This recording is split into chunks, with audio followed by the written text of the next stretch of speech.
Et hop, nous sommes en direct, mon cher Grégory. Bonsoir à tous. Ici, vous connaissez maintenant la chanson, j'accélère. Pour la chaîne Ludic Underground et en peignoir. Peignoir Et en plutôt. pyjama. Et en pyjama avec moi. Alors, attendez, je suis jamais... Oui, ce côté-là, c'est ça, parce que je suis en miroir. Toi, je pense que t'es pas en miroir, et moi je suis en miroir, je sais jamais pourquoi, mais c'est pas très grave. Je suis en compagnie de Grégory Priva, qui est l'auteur de Bureau of Investigation. Ah, c'est pas du tout auteur que de ça, on en parlera au long du moment que nous allons partager ensemble. Mais c'est le dernier jeu en date, donc c'est celui-là qu'on fait allusion ce soir. Bien le bonsoir, mon cher Grégory. Et Bonsoir. comme il est de J'essaie coutume, de suivre à côté, mais j'arrive à rien faire avec mon iPad et je c'est comprends dur. pas comment ça marche. Ah ouais, ouais, c'est l'âge, hein, je suis vieux, quoi. J'en profite. J'arrive pas à avoir le chat. Ah, si, peut-être, mais c'est en Si, pause, mais c'est en direct, je sais pas. alors j'ai le On nous sentiment voit là? ici, n'hésitez pas à me dire, les amis dans le chat, je vois une petite pastille rouge, moi de mon côté, j'ai l'impression que mon réseau fait un petit peu des siennes. N'hésitez pas à me dire si vous constatez quelques anomalies, quelque chose un peu bizarre, ou alors c'est Laura, c'est Lovecraft, Grand Ancien, etc. Il y a peut-être Anguille sous roche. En tout cas, bien le bonsoir à Camille Jest of the best. Nous avons Vinus le shérif qui est là. C'est la concurrence, hein, Vinus. T'as vu, il y a un autre shérif ici sur le live. Nous avons Supermax le 75, de Pascal le grand frère, et GameStef qui est là également. Un petit coucou rapide, hélas, parce qu'il y aurait aimé rester plus longtemps, mais c'est pas grave. Il y aura la rediff sur YouTube. Je la mettrai, il y a de fortes chances que je la mette. Les amis, je rappelle le concept Radio Saloon. Un moment de blabla tranquille. On a un invité. On va le faire parler. Et voilà, moment très cool. On n'est pas forcément obligé de parler du jeu. Je pense que tourner autour du jeu, c'est normal. Hein, c'est une passion dévorante. Et ça se peut qu'on aborde d'autres trucs. On verra sur le moment. Il n'y a pas de réel fil conducteur. C'est un moment à la cool. On se fait plaisir. Et donc, mon cher Grégory, Ah, ça comment... y est, je me vois. Ah, d'accord. Ok, j'ai 10 minutes de décalage sur le chat. Ah oui, à ce point-là. C'est Ouais. violent. Mon cher Grégory, merci d'avoir accepté cette invitation et de nous consacrer du temps. Ben, merci à Et toi. sois le Je bienvenu. rêvais de discuter sur Internet avec une veste de pyjama et une étoile de shérif, donc C'est ta première? ouais, c'est un rêve d'enfant, hein. À l'époque, j'imaginais pas que ça serait Internet, mais je m'imaginais qu'il y aurait des trucs un peu équivalents, quoi. Bon, Mhm. je voyais ça plus dans une voiture volante, mais bon, c'est bien quand même. Très bien, je vois que niveau Merci à toi. imagination, tu te bien placé. Ça va, tu as Ouais. quelques petites idées à faire J'ai aucun valoir. mérite dans mon métier, tu sais. Et en fait, ce qui s'est passé, c'est qu'à une époque, je me suis mis à faire des gros jeux de figurines pour qui se passait essentiellement dans le monde de Gloranta, qui était le monde de Greg Stafford, et je les sortais notamment à des... Donc, on parle de jeux de rôle là, et de jeux Mhm. de figurines. Et j'ai sorti dans des conventions où je rencontrais à l'époque assez souvent Greg Stafford, Charlie Crank, qui était le patron de l'époque de Chaosium, et Sandy Peterson parfois, dans certaines. Et il y a une de ces conventions qui était, ben, c'était une des premières Chimériades. Je sais pas si tu as entendu parler de ces conventions Non, pas qui se du tout. passaient Là, sur là, la c'est Côte d'Azur, un en univers que je château, ne en connais pas du ville. tout. Et donc il y a une de ces conventions où il y a Charlie Crank qui était le patron de Chaosium qui m'a dit ouais, tu fais toujours des jeux dans le truc de Greg, dans l'univers de Greg, donc dans Gloranta, l'univers de RuneQuest. Et pourquoi t'en ferais pas un pour moi? Et donc là, j'ai fait Innsmouth, qui était un gros jeu de figurines, qui se passait à Innsmouth. Et donc là, j'ai relu Innsmouth, et à partir de là, en fait, je me suis mis à bosser un peu aussi, plus souvent, avec Sans Détour sur les suppléments de l'appel de Cthulhu, mais parce que j'étais bon en relecture technique, c'est-à-dire en analyse du système et en choses comme ça, des choses très mécaniques. Et tout ça s'est mélangé et a fait que j'ai été contacté et que je me suis mis à relire du Lovecraft, mais pas vraiment de façon encyclopédique. Si, quand c'est ressorti chez Brajlon, je me suis mis à tout relire. Et à peu près en même temps, il y a Cyril Demeg. Donc là, ça commence à être des gens de l'univers que tu côtoies plus. Donc le patron d'Istari qui m'a appelé et qui... non, il m'a pas appelé. On s'est rencontrés dans un anniversaire et en fait là, il a appris que j'avais fait le gros jeu d'Innsmouth en figurine. On a parlé de le faire en jeu de plateau, éventuellement en coproduction avec Sans Détour à l'époque. Ça ne s'est pas fait, mais plus tard, en fait, il a voulu faire un Sherlock dans l'univers de Cthulhu, et là, il m'a contacté. Et là, le truc, c'est qu'on faisait ça avec comme seule licence les textes de Lovecraft. Et donc là, j'ai repris tout Lovecraft de A à Z, mais de la même façon que là, il y a pas longtemps, j'ai repris tout Blueberry parce que je veux faire un truc avec des cow-boys et que du coup, je me source. Alors, c'est quelque chose qui a vécu à côté de moi pendant des années, sur lequel j'avais déjà travaillé, que ce soit pour l'appel de Cthulhu ou pour mes jeux de filles. Mais je travaillais, par exemple, Innsmouth, je la connais par cœur, mais il y a d'autres nouvelles à l'époque que je connaissais pas du tout. Et donc là, j'ai tout relu et c'est un travail de... C'est un peu comme un auteur de roman qui t'écrit un roman qui se passe en 1815 au, je sais pas moi, une jungle en Asie. Aide-moi. Euh, Ouais, enfin, tu documentes, quoi. En gros, tu documentes Voilà. sur Et l'univers. donc tu te Mhm. documentes et tu te documentes à mort. Et à la fin, en fait, quand tu as écrit ton jeu, oui, tu deviens un expert entre guillemets. Putain, je fais des guillemets comme ça maintenant, c'est n'importe quoi. Je fais jamais ça dans la vraie vie. Mais tu l'étais pas forcément avant de commencer à écrire. Mais par Mhm. contre, j'avais des exigences vis-à-vis de ce que je voulais faire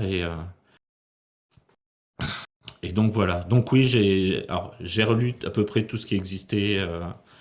En tout cas, tout ce qui existait en français, une partie de certaines nouvelles dont j'ai pas trouvé la traduction en anglais. Et puis après, j'ai tout relu en anglais et ainsi de suite. Et je me suis documenté à mort. Mais avant de faire le bouquin, j'étais un spécialiste de la mécanique de l'appel de Cthulhu. Je connaissais bien l'univers et je côtoyais les gens qui travaillaient dessus. Mais de là à dire que c'était une passion, non, c'était un auteur qui m'accompagnait depuis que j'étais tout petit, comme Conan ou comme à la limite, j'avais plus lu Le Seigneur des Anneaux, parce que j'avais fait jouer à GRTM pendant des années, Mhm. que Lovecraft, quoi. T'as un sacré background de joueur. Tu disais figurine tout à l'heure, et tu parlais aussi de jeux de rôle. Ouais, Euh, et vieux. donc, le jeu de plateau est venu naturellement, j'imagine, derrière. Bah, le jeu de plateau, alors, il était présent depuis le départ, mais Mhm. un de mes premiers jeux de plateau, c'était Samurai, qui était une des boîtes de la... Alors, si on met de côté Puissance 4, Mastermind ou des choses comme... Ouais, À la limite, des jeux de Mastermind, c'était pas...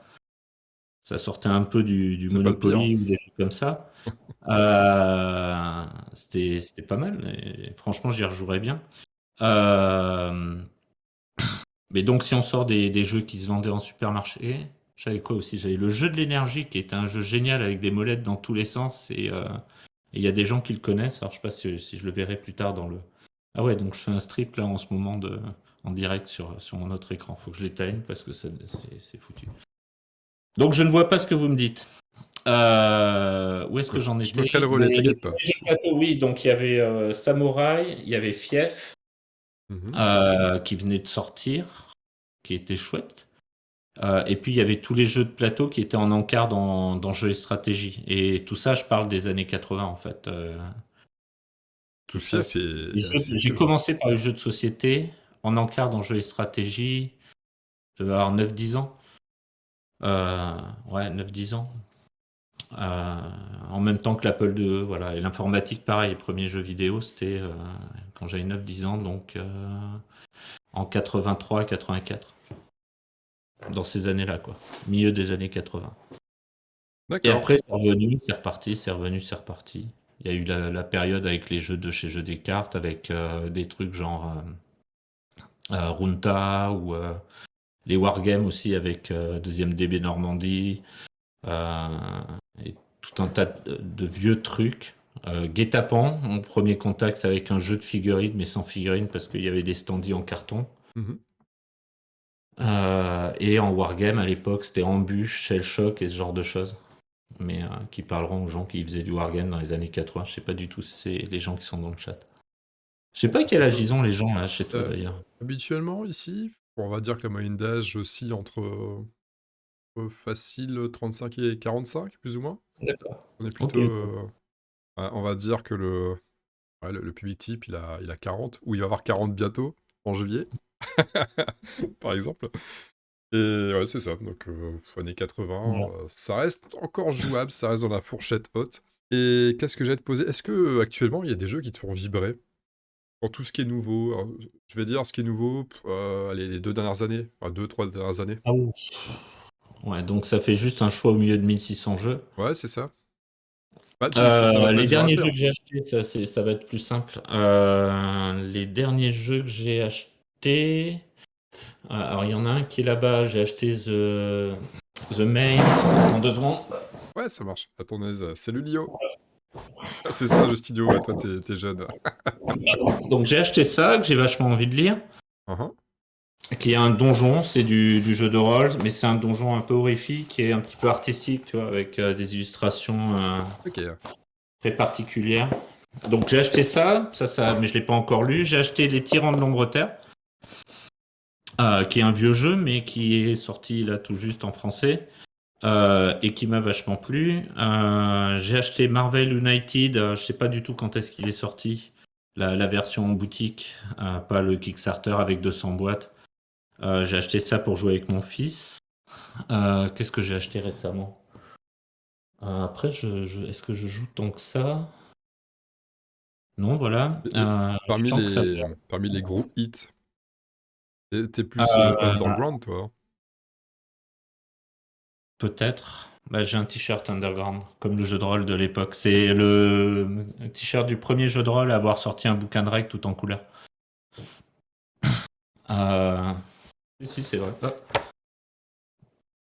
Et c'était un jeu de Ouais, rôle c'est où triste. tu jouais un jeu de rôle américain où tu jouais des super-héros révolutionnaires qui revenaient de la guerre du Vietnam, où ils avaient été utilisés par l'État pour tuer tout le monde.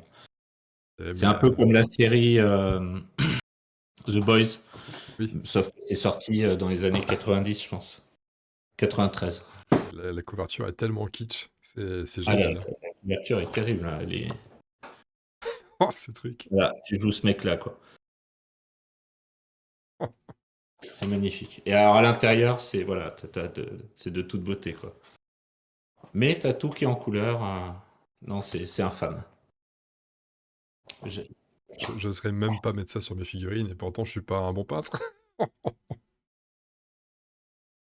Mais il y a d'autres trucs C'est qui sont vrai, pas c'est vrai. mal. Il y a des trucs qui sont un peu anarchistes, etc. Et par rapport aux États-Unis où c'est sorti, c'était je me rappelle, c'était assez violent par Ouais. rapport aux mentalités politiques du Et, lieu. sinon, Miroslav demande, et Croc, ça va? Et sinon, Croc, ça va?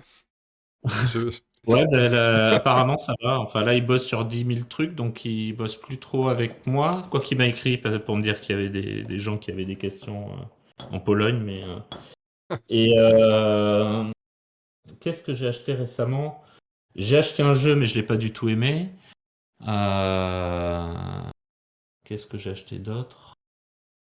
À quoi j'ai joué sinon? Je joue à Terraforming Mars, mais j'y jouais jusqu'à il y a 2 mois à peu près, la Ouais. dernière partie Ok. qu'on a faite. Et puis je fais du jeu de rôle, en ce moment je fais du jeu de rôle. Et, euh, et j'achète à peu près tout ce qui sort chez Alien. Mais ouais, non, je suis pas super à la mode en fait, hein, comme mec. Euh, Et tu t'en penses quoi de Terraforming Mars, tiens? alors j'aime bien parce que je perds à chaque fois. Mhm. Euh, donc je pense que c'est un vrai jeu de. Alors, d'un côté, c'est un vrai jeu de hasard parce que tu as la pioche, etc. et que tu peux te retrouver à toujours piocher qui t'intéresse pas et des cartes que tu vas pas savoir, qui vont pas te servir au moment où tu les pioches. Mhm. Ma première partie, j'ai pris que des super cartes avancées au début. Et c'était ma première partie, donc je les ai jetées parce que je pouvais rien en faire en me disant ça reviendra. Alors que j'aurais dû les acheter pour la fin de partie, parce qu'après j'ai eu que des cartes de base, tu vois, pas très chères et pas très intéressantes. Et donc c'est un gros jeu de hasard, mais en même temps, il y a quand même une façon d'appréhender le hasard et de le gérer qui fait qu'il y a aussi une courbe d'apprentissage, tu vois, où tu vas avoir les réflexes en disant ah ouais ok les microbes je prends, de toute façon c'est bon. où j'ai tels adversaires, où j'ai telle situation, il me faut absolument tel truc. Donc il y a une courbe d'apprentissage, ce qui veut dire que c'est pas qu'un jeu de hasard, et les joueurs avec qui je joue, ils ont longtemps, ils jouent depuis que c'est sorti. On joue à 3 à chaque fois. J'ai jamais essayé avec d'autres configurations. Donc à chaque fois on joue à 3 et je suis toujours deuxième ou troisième. Et le premier c'est toujours le même. Du coup le jeu me plaît vachement parce que je perds en fait. Moi Ah, je d'accord. préfère ça en Trop fait. de Le jeu facilité, où ça. tu gagnes et si en plus tu gagnes sans difficulté, je m'ennuie quoi. Enfin tu vois j'ai pas l'impression de jouer. Et là ça me plaît bien et du coup ça me fait dire que le jeu est plus profond que ce qu'on pourrait croire au premier abord avec cette histoire de hasard dans les cartes. Tu vois. Je te propose de revenir un peu sur Bureau of Investigation. Il Yes. faut forcément qu'on en parle un peu plus en profondeur. Ne serait-ce que c'est purement égoïste, hein, moi j'ai envie d'en savoir un peu plus. J'ai pas joué à ce jeu pour refaire un peu le décor. J'ai pas joué à Bureau of Investigation, mais mercredi en live, ici d'ailleurs, nous avons tenté l'enquête démo à plusieurs. Mhm. Et, et derrière, donc j'avais joué ma première partie de Sherlock Holmes Détective Conseil à plusieurs aussi. Je parle de Sherlock Holmes parce que ça va nous servir de, je sais pas si on peut dire de valeur étalon, un truc comme ça. En tout cas, on pourra s'amuser un peu à comparer les deux. Je tenais absolument à les faire, donc ça, bon, on se l'est dit en off tout à l'heure, je te l'ai confié, mais je le redis à tous. Mhm. J'ai tenu absolument à jouer ces deux parties mercredi pour être plus armé pour ce soir, pour poser des questions à Grégory un petit peu plus pertinentes. Donc là, nous y sommes. D'abord, il faut savoir que j'ai super apprécié la soirée de mercredi dernier quand on était en groupe à faire ça, c'était cool. Euh, Si j'avais fait ça solo, ça aurait peut-être été un petit peu moins fun, mais je pense que c'est un peu l'essence de beaucoup de jeux de société. Faire ça en solo, c'est toujours un petit peu moins fun. Et donc déjà, c'était cool. C'était vraiment cool. Euh, je reste un petit peu sur ma faim par rapport à l'enquête démo de Bureau of Investigation, mais c'est normal, parce que c'est une enquête démo, donc je pense que c'est un petit peu fait pour. On va pas révéler trop de choses trop vite. Et en plus, on l'a perdu lamentablement. T'étais là, t'étais dans le public, donc t'as pu constater que on n'avait pas brillé par nos choix ce soir-là. Mais c'était vraiment... En tout cas, je le redis, hein, je me répète, c'était vraiment sympa et j'aimerais bien aller voir un petit peu plus loin. Qu'est-ce que toi, si tu devais... je pense pas que tu sois... une démarche très commerciale, je pense que tu as une démarche beaucoup plus artistique, toi, dans la façon de présenter tes jeux. Je t'imagine bien comme ça, tu me diras si tu peux me dire si je me trompe ou pas. Comment, toi, tu le vendrais, malgré tout, ton jeu? Qu'est-ce que tu penses qu'il peut apporter? Ah, moi, c'est pas difficile. Ma famille, mes amis, etc. Je leur dis achetez pas le jeu, filez-moi 2 euros. Donc, je le vends déjà super mal. Ouais, Euh, effectivement. On va bien s'entendre. mais non pas que j'en sois pas fier, mais je leur dis non, ben, venez jouer à la maison. Je vous le fais jouer plutôt, tu vois. Enfin, Hmm. voilà, sauf que tu peux pas faire jouer toute la France. Quoique à chaque fois que voilà qu'il y a que je vois des gens qui jouent la démo ou autre, je me jette dessus. Il y a, ouais, si je pouvais aller chez tous les gens qui ont acheté la boîte et puis les regarder faire une ou deux parties, je le ferais, tu vois. Ça te donne de la C'est petite con, hein, souris. mais, Ouais. déjà parce qu'il y a une grosse frustration avec ce jeu-là. Donc là, je suis pas du tout en train de te le vendre, mais il y a une grosse frustration à écrire ce genre de jeu, c'est que tu écris un jeu auquel tu vas pas pouvoir jouer, jamais. C'est vrai. J'ai écrit un jeu de rôle avec des scénarios, mais des scénarios qui étaient faits pour être jouables même quand on les connaissait en fait, et que tu pouvais lire les scénarios à la volée. Donc j'ai pu jouer à mon jeu en tant que joueur et voir ce que ça faisait d'être de l'autre côté, et ainsi de suite. Il y a eu des tests axés là-dessus aussi, ou des parties où j'assistais même pas, mais justement pour pas influencer et puis pour avoir un vrai retour. Mais là, celui-là, je peux juste regarder les gens jouer. Donc c'est genre un jeu de rôle où tu écris une campagne super compliquée et puis tu pourras jamais faire que mettre de jeu et tu pourras jamais la jouer. Donc je réponds pas du tout à ta question qui était comment je le vendrais. D'une manière très détournée. Très gentil Mais de dire ça. comment je le vendrais? Ben si, comme ça, en fait, si je peux le vendre comme ça, c'est que je rêve de jouer à ce jeu, mais que j'y jouerai jamais. Ou alors en maison de retraite après un bon Alzheimer et j'aurai peut-être des difficultés à le résoudre. Mais en fait, ouais, c'est un moyen de le vendre, hein, c'est que j'envie à peu près tous les gens qui vont l'acheter, de pouvoir l'acheter et de pouvoir le jouer chez eux, seuls ou en groupe.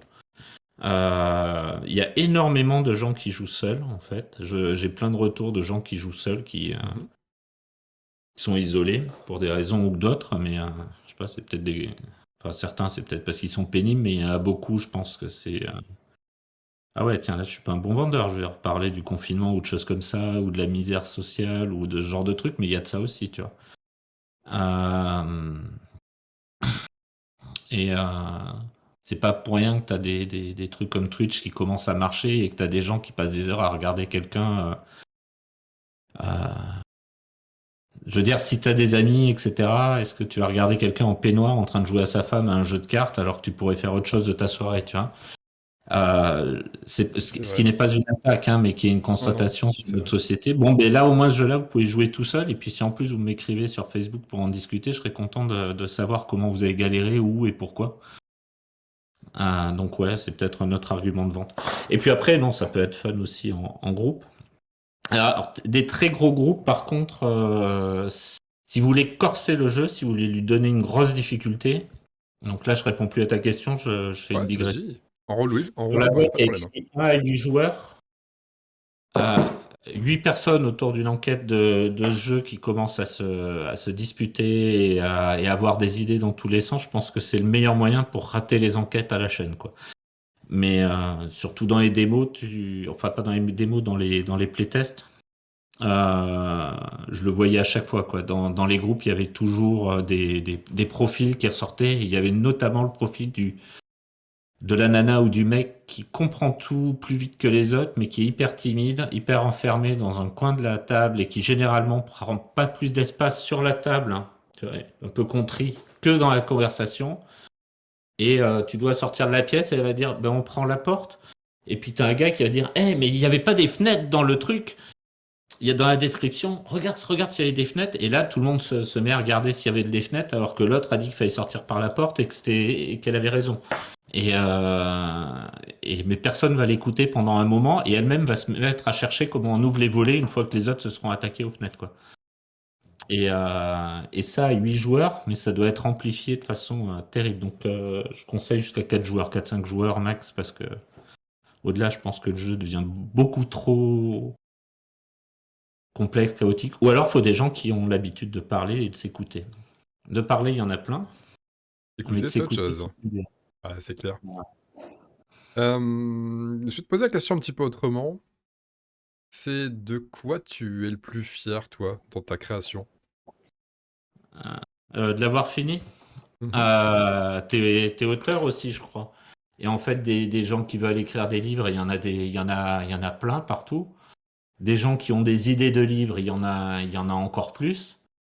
Des gens qui commencent à écrire, il y en a déjà moins. Et des gens qui finissent des livres, il y en a encore moins.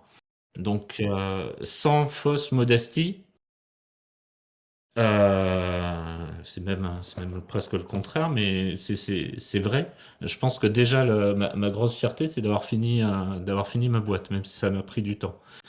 Euh, Combien de S'il temps, y avait un d'ailleurs? truc vraiment à être fier. Après, au niveau des scénarios, bah, d'avoir réussi à relever le défi, parce que c'était pas gagné de base. C'est-à-dire qu'en gros, le Sherlock Holmes se prêtait pas du tout à faire quelque chose dans l'univers de Lovecraft. Je veux dire, le seul point commun entre Lovecraft et Conan Doyle, c'est que c'était tous les deux des fachos, mais des gens peu convenables. Mhm. Mais si on met ça de côté, et c'est pas franchement ce que j'avais envie de faire, de sortir du jeu, quoi. Euh, Lovecraft était pas du tout à sa place au départ, a priori, dans une boîte de Sherlock. Donc il a fallu réussir à trouver comment sortir de ça. Il a fallu éviter certains pièges. Le plus gros étant de reprendre la structure de base du jeu et de refaire exactement la même chose, mais en mettant des sombres rejetons de Shub-Niggurath à la place du financier belge et, euh, et en trouvant une personne sacrifiée au lieu d'une personne assassinée pour ses économies, tu vois. Mhm. Ouais. Donc, et de garder tout pareil et d'avoir un questionnaire à la fin et à la fin de devoir répondre, c'est le sorcier de Pickman Street qui a assassiné qui a assassiné la nana pour ouvrir un portail à Shub-Niggurath, et pour ça il a envoyé un sombre rejeton. Tu vois, c'est nul parce que ça correspond pas du tout au style littéraire des nouvelles et ainsi de suite. Je suis trop long là dans le chat ou Non, pas du tout, t'inquiète pas, t'es très bien. Je te laisse, moi je bois les paroles, peinard. Ah, je dois pas être le seul, bon. j'imagine.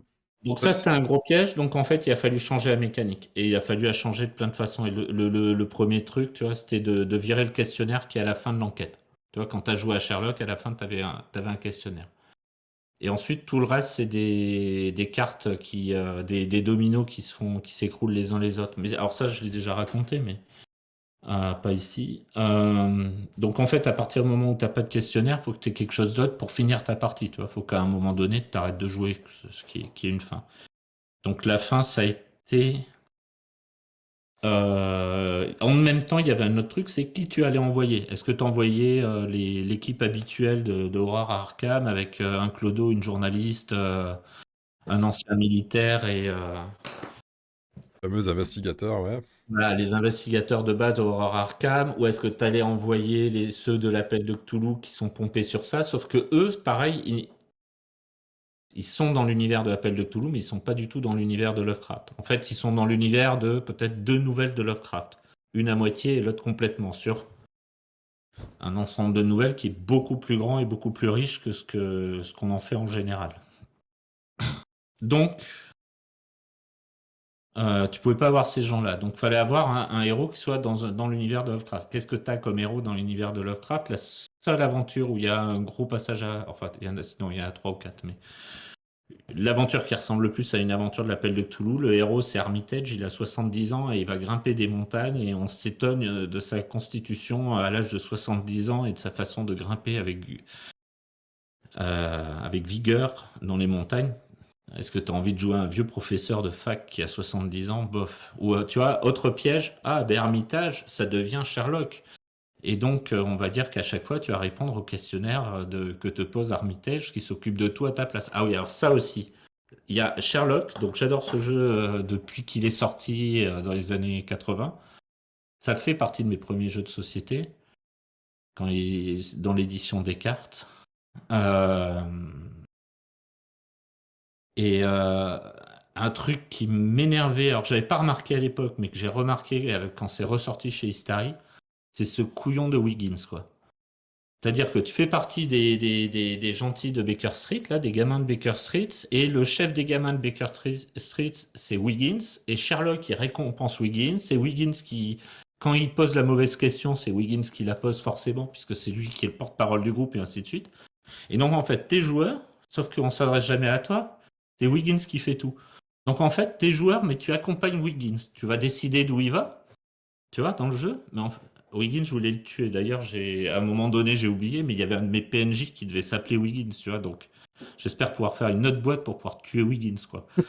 Il y aura quelque part un cadavre qui s'appellera Wiggins parce qu'il nous énerve. Nous, quand on joue, on le supporte pas. Donc, il fallait que tu sois quelque chose et et en fait, il y a une solution toute simple et j'avais fait un gros jeu là-dessus, donc c'est venu de suite sans que j'ai besoin de tout relire. C'était de jouer des membres des membres d'une organisation fédérale, puisqu'il y en a une qui intervient au début d'une des nouvelles qui est les Shadows over les ombres d'Innsmouth, ou je sais pas comment c'est traduit dans la dernière version. Et donc là, il y a le gouvernement qui intervient. Ok, ben, donc c'est bien, parce qu'en plus ça donne du pouvoir aux joueurs, ils vont pouvoir aller faire ce qu'ils veulent, ils sont membres du gouvernement, ils sont au-dessus de la police locale. Donc c'est pas ce que tu as joué, hein. Toi tu as joué un peu flic, mais si tu avais réussi ton aventure, à la fin tu seras engagé dans le BOI. Je D'accord. spoil la démo. Ah ouais, carrément. Mince. Non, c'est pas... il y a plein d'autres clins d'œil. Et dans d'ailleurs, dans la démo, il y a d'autres clins d'œil sur d'autres histoires de la boîte. Bref, donc tu joues des agents du gouvernement. Pourquoi? Parce que tu vas pas jouer des gamins dans la rue, qu'on veut pas qu'il y ait un Armitage tout puissant, qu'on préfère avoir une agence gouvernementale qui va être puissante, mais qui va être dans la recherche et donc qui ne connaît pas la solution au départ, contrairement à Sherlock. Qu'est-ce qu'on dit dans le chat, que je suis trop long? Non? Ah, pas du tout. Ouais, c'est Ah non, pas du tout. Non, j'ai des questions à te poser. J'ai sous le coup de Miroslav tout à l'heure. J'en profite pour saluer Joya aussi, et peut-être Nicolas. Et non, t'en fais pas. C'est bon. Ok. Et putain, on va finir à 4 heures du matin. Eh oui. Euh, je vais faire du café finalement. On arrête quand tu veux, hein, Donc, tu le sais. voilà, tu joues ça, tu n'as pas de questionnaire à la fin. Donc, et donc là, à partir du moment où tu sais ce que tu joues, donc tout ça, en fait, ça se croise hein, quand tu fabriques ton truc. Et à partir du moment où tu joues des agents du gouvernement, ben, ce que tu peux faire, c'est aller raser la ville s'il y a besoin, une fois que tu connais la raison pour laquelle il faut raser la ville. Ou que tu sais quelle ville il faut raser. Et donc, à la fin, j'ai remplacé le questionnaire par une intervention qui était une autre façon d'aller faire le truc. De la même façon, tu es un agent du BI. Alors, il y en a quelques-uns la première enquête de la boîte, elle est faite pour pas perdre les gens qui ont fait du Sherlock. Mais finalement, avec les retours que j'ai, c'est super bizarre parce que comme elle est à mi-chemin entre ce que seront les enquêtes à partir de la 2, 3, 4, à partir de la suivante, et ce qui était Sherlock avant, parce que je voulais en faire une transition, ben, au final, je me retrouve avec un truc qui... C'est souvent celle qui plaît le moins. Et parce elle est pas hyper franche en fait. Mhm. Elle est à mi-chemin entre les deux. Et elle est à mi-chemin entre les autres boîtes de Sherlock et entre ce qu'est vraiment un BOI. Mais bon, c'est pas grave. Et elle est bien quand même, hein, mais au niveau des gens, les gens la voient bizarrement parce que les gens ils voient quelque chose, qui ressemble à Sherlock, ils se disent oulala, mais ça part bizarrement. Et les gens qui venaient pour des trucs vraiment bizarres et révolutionnaires, ils se disent ouais, mais c'est quand même du Sherlock. Tu vois, Ouais, en fait, ok. ça aurait pu être l'effet inverse, que chacun s'y retrouve, et c'est peut-être aussi l'effet inverse parce que les gens qui sont contents, ils t'écrivent pas forcément, tu vois. Enfin, ils C'est écrivent pas sur les forums. c'est laquelle tu dis? C'est la première qui est comme ça? Ouais, la première. En Ah, fait, la ok. première, elle a été écrite pour ça, pour faire une transition. C'est-à-dire D'accord, pour que le ok. mec qui achète une boîte de Sherlock, il fasse la première et qu'il ait toute la nouvelle mécanique principale qui soit là.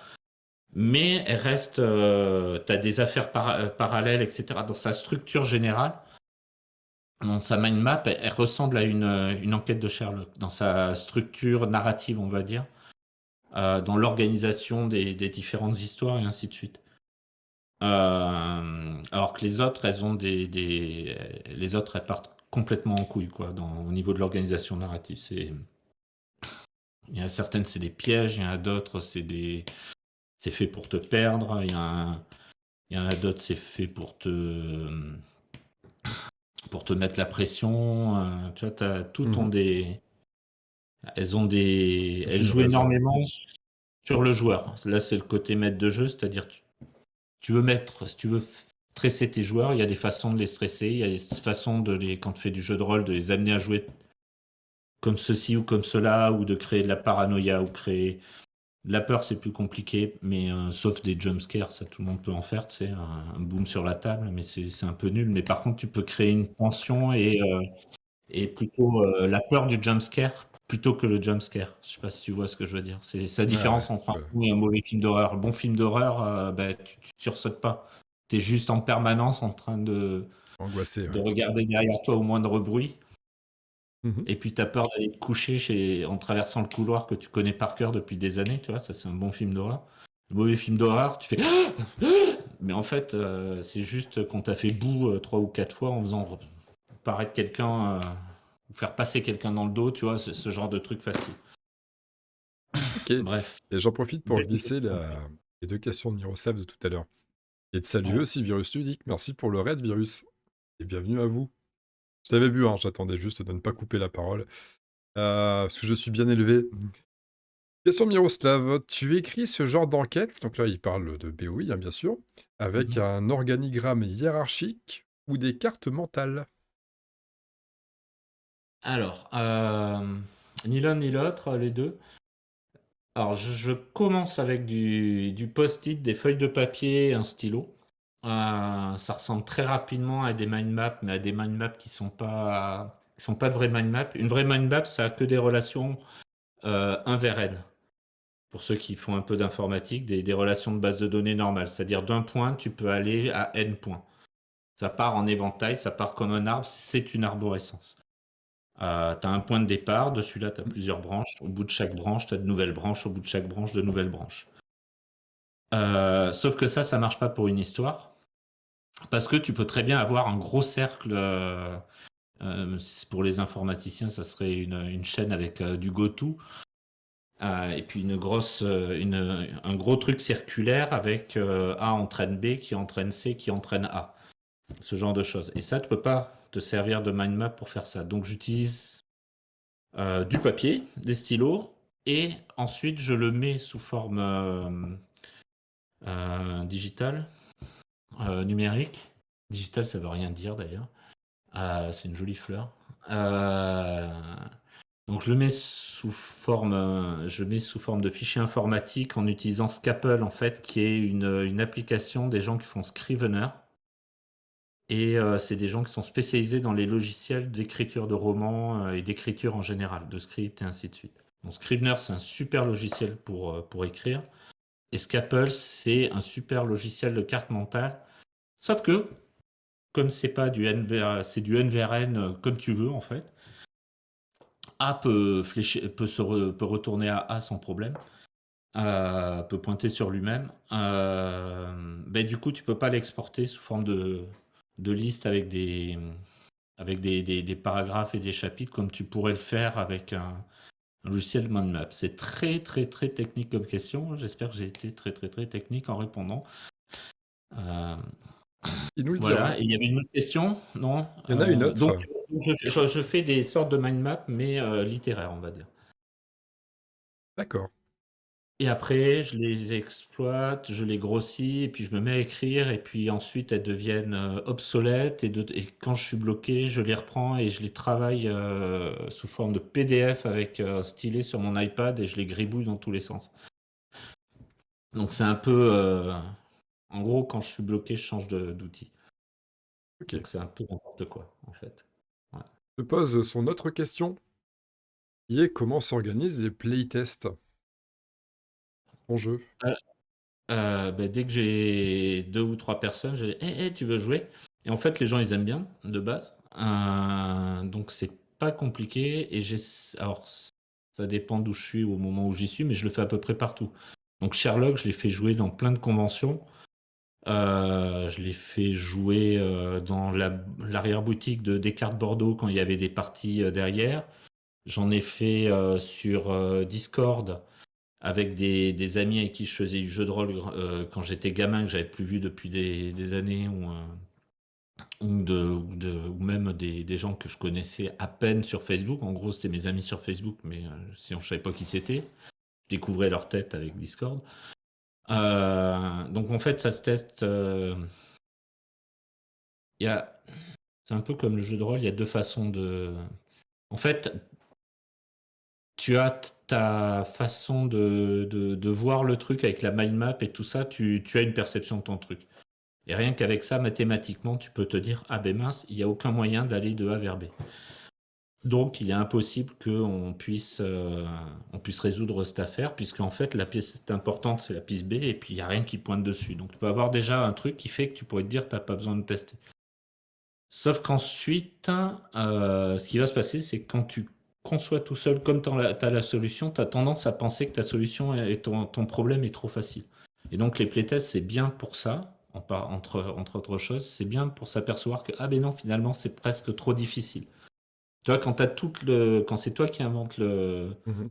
l'énigme, on va dire, c'est pas vraiment les énigmes, mais voilà, Ouais, si. l'énigme, Le problème, enfin l'énigme, le problème, voilà, eh ben, quand tu l'as, toi, tu l'inventes et tu dis, bon, mais c'est machin qui a tué le truc parce qu'il y avait les choses.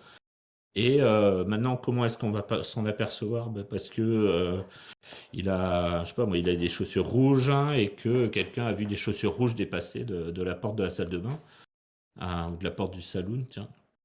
ouais, On voit mieux les très, chaussures et puis il très y bon en a un exemple. qui était enfin, et des mollets, donc peut-être qu'il était en kilt, mais on sait pas, parce qu'après il y a la porte et il était de dos. Il avait un chapeau à plumes. C'est n'importe quoi. Et donc, le playtest, ouais. Alors, comment je m'organise? Ben, je joue dès que je peux avec. Voilà, je vais dans les conventions. Et au lieu de tester des nouveaux jeux dans les conventions, ben, je fais tester mon jeu à peu près partout. Et ensuite, au fur et à mesure de l'écriture, tu as de moins en moins de temps pour tester. Il y a aussi les tests de l'éditeur qui sont parfois terrible. Une chef de projet qui faisait tester le jeu apparemment qu'à des gens qui ne jouaient jamais, qui n'étaient pas du tout des joueurs ni de Sherlock, ni de jeux de rôle, ni... C'est-à-dire, moi, j'avais un gros vivier de joueurs de jeux de rôle et un gros vivier et plein de gens qui s'intéressaient à Sherlock et qui voulaient jouer ça. Donc, j'avais on va dire, les clients les plus difficiles. Et puis, j'avais des clients aussi clients entre guillemets de mes tests, quoi, qui avaient jamais joué, mais c'était pas la majorité. Elle a fait jouer mais à des gens dont tu vois, il y a un paragraphe qui se termine par et vous restez quoi? Et elle me racontait que le joueur avait lu, pardon, et vous restez koi. Et il s'était lu koi. Il comprenait pas ce qu'il lisait. Et il y a eu à ce moment-là, par exemple, sur certaines enquêtes, énormément d'épuration du texte, tu vois. Après, oui, les playtests, ça sert aussi à ça, à t'apercevoir que ton texte, quand tu le dis à haute voix, alors que t'en es l'auteur, parce que quand tu fais jouer, en fait, tu, tu donnes parfois le texte, mais comme tu vas le modifier à chaque fois, la plupart du temps, le texte est sur ton ordinateur et tu modifies au fur et à mesure suivant les réactions des joueurs ou suivant les difficultés, ainsi de suite. Donc c'est toi qui le lis. Et tu t'aperçois que le texte que toi tu as écrit, tu as du mal à le lire parce que tu as voulu faire de la phrase à rallonge à la Lovecraft. Tu dis, bon, ben ok, quelqu'un qui l'a pas écrit va encore plus pleurer il va, voilà, il va s'écorcher les yeux sur le texte, donc du coup, tu réécris des morceaux. Et après, tu vois souvent des petits détails, mais à la marge, tu vois. Ça va pas être des gros. Les playtests vont pas servir à s'apercevoir qu'il y a. Et il y a des trucs que tu peux pas voir en playtest. C'est-à-dire? Typiquement, il y a des pistes. Il y a dans la première enquête de la boîte, n'allez pas voir le légiste parce que vous l'avez déjà vu au départ. Voilà. Donc ça sert à rien dans la première enquête de la boîte d'aller voir le légiste. Vous tomberez sur une autre piste sur laquelle vous n'êtes pas censé tomber en voulant aller voir le légiste. Vous allez aller dans un autre lieu. Et ça, c'est un truc que tu peux pas le trouver en playtest parce que t'as pas tout le matériel fini et que c'est une adresse qui a été rajoutée après pour étoffer le répertoire. Et comme il n'y avait aucune raison, la première enquête, tu commences, tu vas voir le légiste en fait. Le chapitre d'introduction, c'est tu es chez le légiste. Et dans les playtests, jamais personne n'a voulu aller voir le légiste, ou très peu de gens. Et quand ils voulaient y aller, je leur disais, ben, il n'y a pas de légiste dans le répertoire, parce qu'à ce moment-là de l'écriture, il n'y avait pas de légiste dans le répertoire. Et depuis qu'elle est sortie, j'ai eu 2-3 personnes. Bon, sur les quelques milliers qui ont acheté le jeu, il y en a 2-3 qui m'ont envoyé des messages en disant, ouh là là, il y a un bug. Quand on va voir le légiste dans la première enquête, on tombe à tel endroit. Je suis désolé. Donc maintenant, je dis aux gens, attention, n'avez pas. Et ça sera corrigé dans les prochains Version trucs. ultérieure. Mais c'est un truc que tu peux pas voir en playtest puisque le matériel n'existe. Le matériel fautif, à savoir le répertoire finalisé avec toutes les enquêtes dedans, n'existe pas à ce moment-là. Tu veux Et dire que ça t'envoie sur une piste d'une autre enquête, non? C'est comme Sherlock, c'est un livret par enquête, c'est ça? oui, mais ça, en fait, sur un même lieu, tu peux avoir plusieurs choses. Les lieux, en fait, de même que c'est pareil dans Sherlock, c'est-à-dire au 22 NO, dans une enquête, ça va être le légiste, dans une autre, ça va être le libraire, la boutique de jeux, ça va être le ludicaire, dans une autre, ça va être Ludinor, tu vois. Et suivant l'enquête où tu regardes, ça va t'envoyer sur un de ces trois trucs. Sauf que si tu es dans la première enquête qui se passe à Marseille et que tu décides d'aller à la convention Ludinor, ce qui est complètement ridicule, eh ben tu vas chercher Ludinor et tu vas te retrouver au Ludicaire qui est sur le vieux port là et donc tu auras voulu aller à Ludinor et tu vas lire un paragraphe qui va te parler du Ludicaire. Tu vois. Mais c'est le système qui marche comme ça. Sauf qu'il y a certains lieux qui pourraient exister dans tous les trucs, genre le légiste, euh, dont on ne demandait pas à y aller, ou si on me le demandait, il n'existait pas dans l'annuaire au moment où je faisais tester cette enquête-là.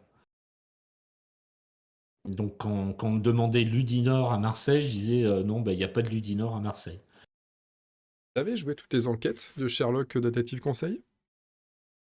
Alors j'avais échoué dans toutes les enquêtes quand j'avais joué pour la première fois et je devais être en sixième ou en cinquième. Ah bon, toi? Donc ouais, ça remonte. Je sais pas quel âge on a, 11 ans, 60, 85, 86. Bon, en gros, quand c'est sorti en français, 87 peut-être.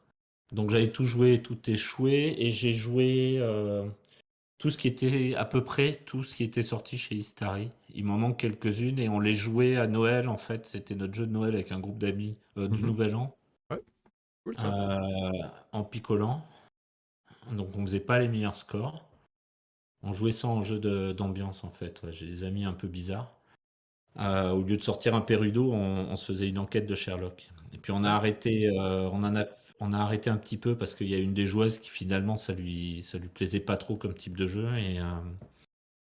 Et depuis, je l'ai pas ressorti. J'ai fait plutôt du unlock.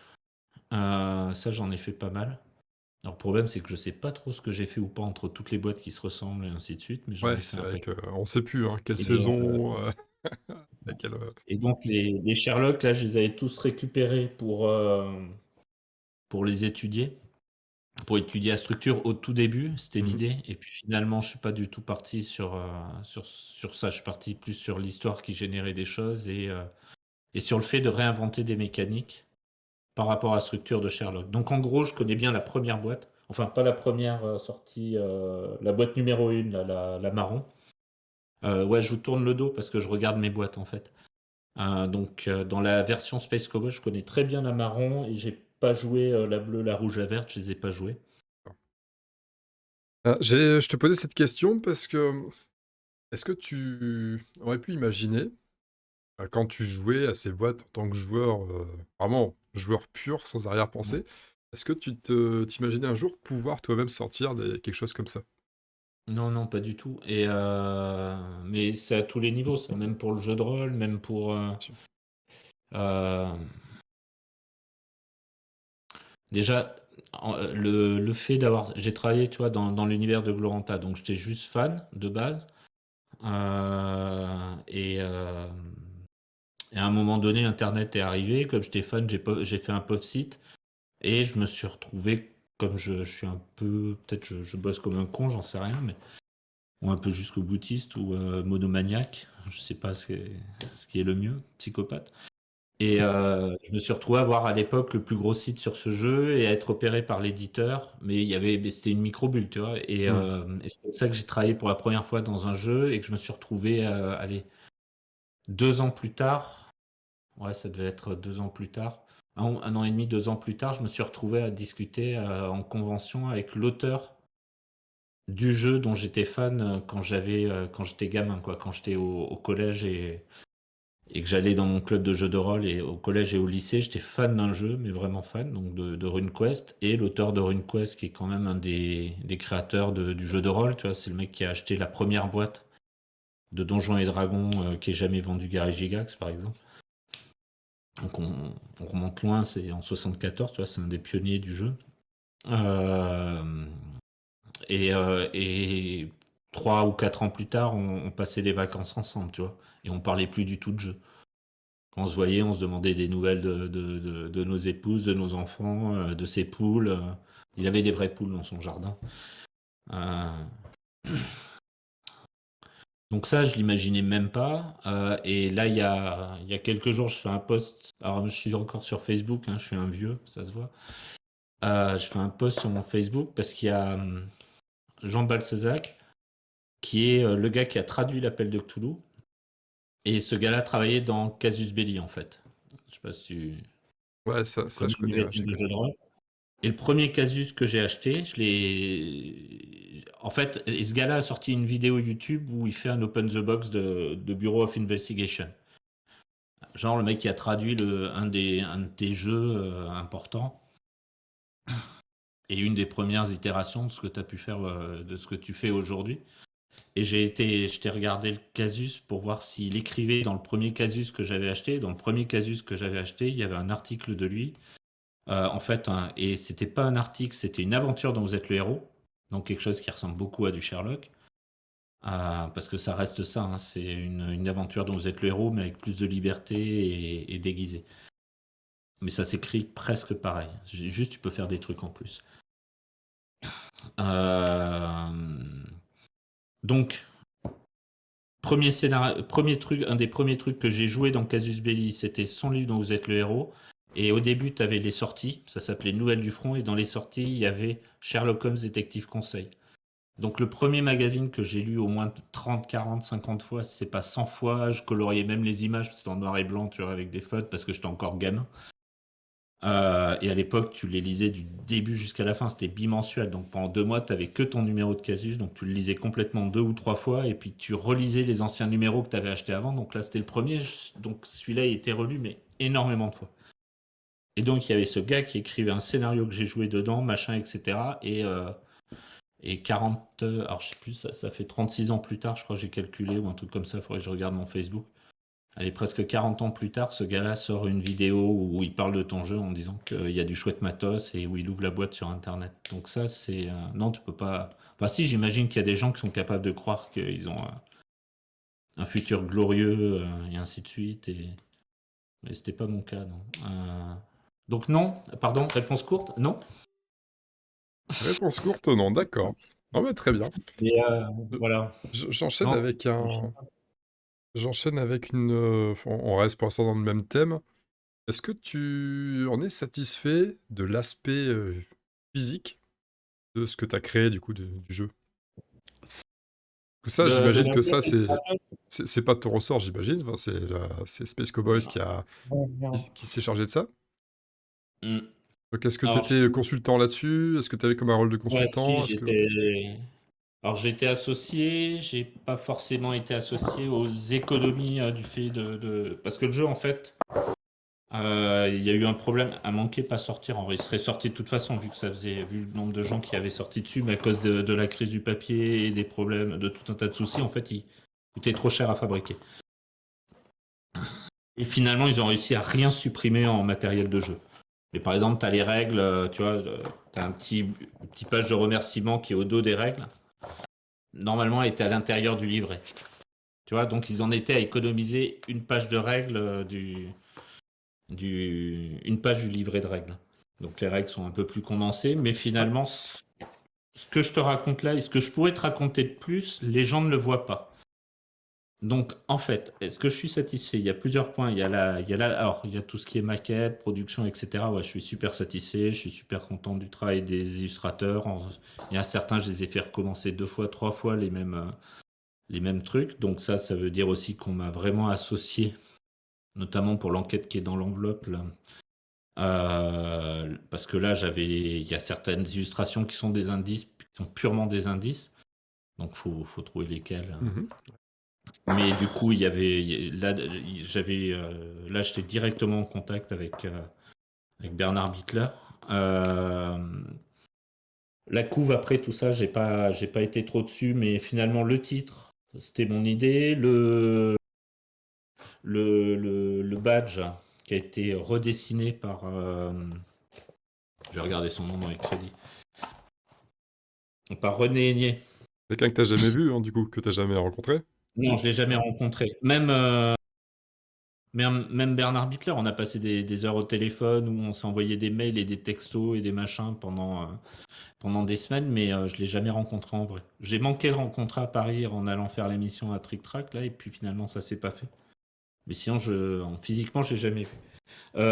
René Aigné et Pascal Quido, il est pas impossible que je les. Pascal Quido, je pense pas, mais peut-être que René Aigné, je l'ai rencontré. Je suis pas sûr de savoir qui c'est. Mais c'est peut-être un gars avec qui j'allais sympathiser quand j'allais bosser à Buc chez Space Cowboy. Bref, je suis content.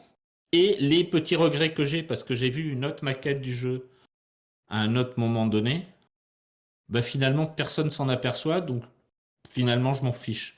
Tu vois ce que je veux dire? C'est-à-dire qu'à partir. Le fait que il y a une tonne de matos dedans, à mon avis, il y a des efforts qui sont faits par Space Cowboy. Euh, il y a des effets de bord, il y a tu vois, je sais pas, avec le fond qui est noir là, c'est vachement chouette, mais Mhm. euh, le système des onglets dans les enquêtes, on en avait parlé au milieu du truc, c'était un truc que j'imaginais même pas possible, donc quand on m'a dit ah au fait, alors c'était il y a 4, 5, il y a 3 ans, 4 ans, je sais plus, enfin c'était une des premières rencontres avec les gens chez Space Cowboy. Et ça devait être là que pour une des enquêtes, en fait, ça, par exemple. pour éviter de faire quelque chose qui était coûteux et qui a finalement été fait. Tu vois, donc non, dans l'ensemble, je suis super content et j'ai forcément deux, trois regrets où tu as toujours des trucs, tu vois, mais tu sais, c'est comme quand tu achètes t'achètes une voiture et tu es super content d'avoir les vitres électriques et tu t'aperçois que la vitre qui remonte complètement de façon automatique, tu sais, sans que tu aies besoin de maintenir le bouton appuyé, elle n'est pas au siège arrière. Ouais. Bon, ben, ça va pas t'empêcher de voyager, d'apprécier ta voiture et de machin, etc. Sur le moment, tu vas tester, tu vas, oh merde, ça monte pas à l'arrière. Mais après, tu penses plus parce que les fenêtres à l'arrière, tu les ouvres jamais en grand parce qu'il y a des gamins et sinon, si c'est des adultes, ils gèrent leurs fenêtres. Donc au final, tu t'en fiches. Je sais pas si c'est. Ouais, je crois que c'est la meilleure explication. Parce que c'est une question un peu tordue que tu viens de me poser là. Enfin, si, pour moi, c'est est-ce que tu es satisfait? Oui, je pourrais Tordu, être totalement satisfait, mais non, je peux pas être totalement satisfait. tordu peut-être. Après, Je peux piège, pas. non. C'était pas une question piège, en tout cas. Il y a pas de question piège, hein, pas ici. Non, mais c'est parce que je me mets à ta place. Ça m'est pas arrivé, hein, j'ai pas créé de jeu. Je Mais vais t'as mettre à écrit un livre Ouais, j'en ai écrit 2, mais tu as quand même le et contrôle. Parce que là, que ce soit la t'as un couverture, que éditeur. ce soit le texte dedans, tout est. J'avais le contrôle sur tout, en fait.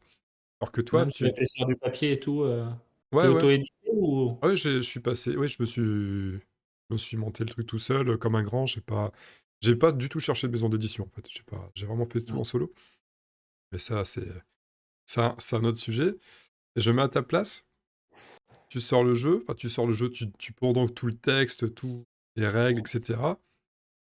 Mais tu sais pas quoi il va ressembler au final. C'est d'où ma question. Et alors, t'as des moments où t'as peur parce qu'on te montre des illustrations ou des trucs et ça va pas du tout et tu dis oh mince, qu'est-ce qu'ils ont fait? Ou alors il y a des correcteurs qui passent derrière toi, qui sucrent des infos, qui changent des trucs et tu dis oh là là, mais c'est pas bon. Et puis tu t'es en mode panique et puis le lendemain tu relis leurs corrections et dis ah ouais, non, mais si en fait c'est meilleur leur version. Euh, Mais ça se fait au fur et à mesure, tu vois. Donc tu passes ton temps à détester les gens avec qui tu travailles et à les adorer, tu vois, du jour au lendemain. Euh, à te disputer avec eux et sur certains points et parfois à céder, parfois à gagner, et puis à d'autres moments à trouver des nouvelles idées, des nouvelles voies ensemble. Euh, Genre, il y avait un truc où je voulais. Ouais, je peux pas le dire sans spoiler une des enquêtes, mais il y a une des enquêtes où je voulais quelque chose, et puis on m'a dit non, mais on pourrait plutôt faire un système d'onglets. J'ai dit c'est nul, faire un système d'onglets pour représenter ça. Il vaut mieux faire comme moi j'ai dit. Et puis il disait non, mais ça coûtera trop cher, le système d'onglets, ça va, ça le fait, et puis ça va être chouette. Et finalement, le système d'onglets, il se répand partout, et le truc que je voulais au départ, ben, il se fait comme je voulais au départ. Donc, non, c'est super compliqué en fait. Donc tu passes ton temps à. C'est horrible. De toute façon, tu passes ton temps à te violenter toi-même pour t'obliger à écrire. Tu passes ton temps à annuler des trucs avec des gens. On parlait de vie sociale, mais à dire non, ce week-end, je reste chez moi pour bosser, puis tu fais rien. Et tu passes ton temps Ouais, c'est une relation amour-haine qui est assez forte en fait. Ouais, je sais pas. Là, je m'écoute pas un peu parler. Oh, c'est très bien. Et t'inquiète pas, on va enchaîner avec les 6 coups maintenant. Ah putain. Histoire de. Ça va être dur, ça. Tu sais que Non, Jaro, le 6 coups, ça va être light, les 6 coups. la dernière fois, là, quand t'as demandé 6 jeux, j'étais en panique pour trouver 6 jeux. Ah, mais c'est pas ça, t'en fais pas. Non, c'est pas la même. Je te pose 6 questions, avec 2 choix possibles, et tu me Ah, réponds. d'accord. C'est A ou B alors. Ouais, Ça va c'est alors, ça. c'est A ou B. Tu me Sinon, réponds j'ai de du manière mal à vraiment répondre. spontanée. Tu vois. Pas D'accord. spontané, ça traîne pas. Bon, on débattra, on reviendra dessus. Il y a besoin d'éclaircir, parce que c'est souvent amusant. Mais non, il n'y a pas plus de complexité que ça. Je peux y aller? Ouais, vas-y. Ouais, c'est parti. La première question, c'est ombre ou lumière?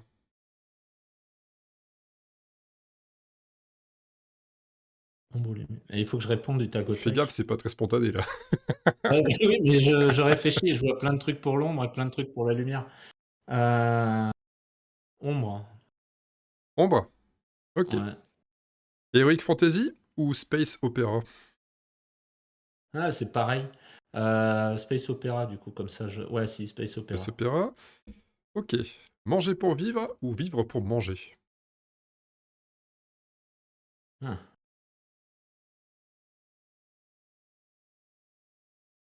Non, tu es en train de déspontanéiser.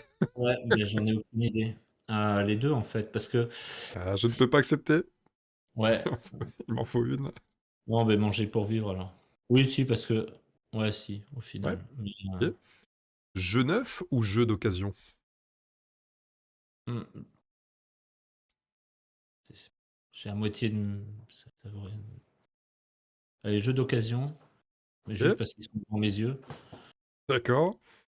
Sportif idiot riche ou écrivain intellectuel pauvre?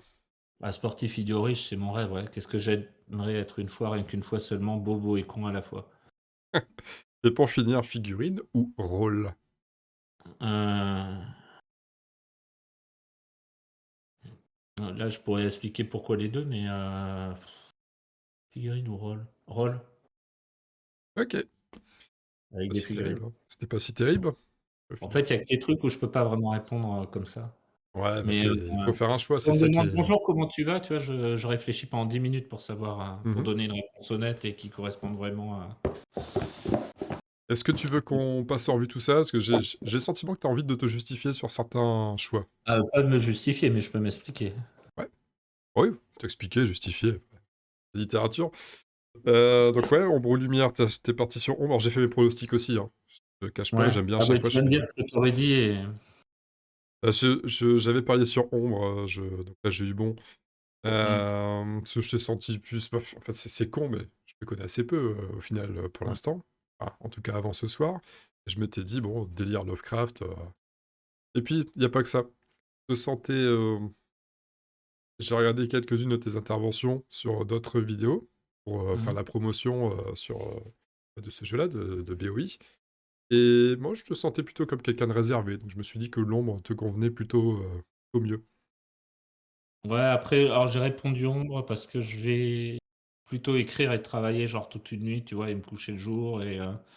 Et oui, je peux avoir un côté de temps en temps, tu vois, je reste enfermé avec les volets fermés et à manger pour vivre, tu vois, genre bouffer une boîte de conserve, etc. Un peu mode le pire du festin nu. Et Euh, rassure-moi, tes boîtes de conserve, tu l'as cuit comme ça. Enfin, tu fous ta boîte dans la casserole, toujours dans la boîte, Ah hein. non, moi je suis. Non, non, non, non. J'ouvre ma boîte de conserve et puis je mange avec une fourchette directement dedans. Ah, Mais ok, c'est encore mieux. après, j'ai vécu dans la rue à une époque, tu vois, j'ai fait les invendus, secours populaire et ce genre de trucs. Donc, mais en même temps, j'aime bien la lumière aussi, tu vois.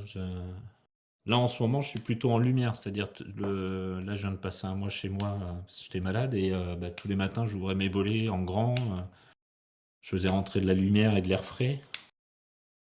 Mais quand je vais être en phase de création, les deux en fait, tu vois, c'est Mhm. vraiment deux côtés d'une même pièce. Donc D'accord. c'est pas évident. Après, je suis pas quelqu'un de forcément négatif, tu vois. Non, je pense pas. Je pense pas. Je peux être très noir, mais avec moi-même, mais avec les autres, je vais plutôt apporter des trucs plus positifs, je crois. Ah, d'accord. Donc, je garde mon obscurité pour moi, on va dire. T'es pas un peu en train de me truander, là? Quand on faisait ton enquête démo mercredi, t'étais pas plutôt en train de souligner qu'on merdait un petit peu? Oui, mais c'était pas, Ouais, c'était c'était pas rigolo. méchant, t'inquiète pas. Oh, C'était, je fais c'était exprès, je une fais blague. exprès. Je te provoque, enfin, je te taquine à mon tour, mais Ah, j'avais bien perçu que c'était plus pour la blague qu'autre chose. Je suis Euh, second degré en émission et premier degré en réception. ok, c'est entendu. T'es parti sur Space Opera, là, j'avais plutôt pensé Eric Fantasy, tu vois, donc je me suis planté dans mon prono. Je te voyais pas Alors dans Space pourquoi? Opera. Alors déjà parce qu'il y a tous les trucs genre Hyperion, Dane Simon, tous les 2000, 2001, 2010, 2100, 3000, je sais pas combien. Euh, Ensuite, alors il y a tout ça. Il y a surtout Dune Là, on parlait de penser en arborescence et il y a l'empereur Dieu de Dune qui est dans sa grotte et qui fait venir un Duncan Idaho toutes les semaines, envoyé par les X, je sais pas quoi, là. Les Tlitch, un truc comme ça, peu importe. Il lui envoie un Duncan pour l'assassiner tous les 6 mois et puis il discute un peu jusqu'à temps que l'autre essaye, mais il sait déjà quand est-ce qu'il va l'assassiner, mais il aime bien discuter avec. Et il se projette dans le temps, dans le futur et il voit tout de façon, il voit tous les chemins en fait.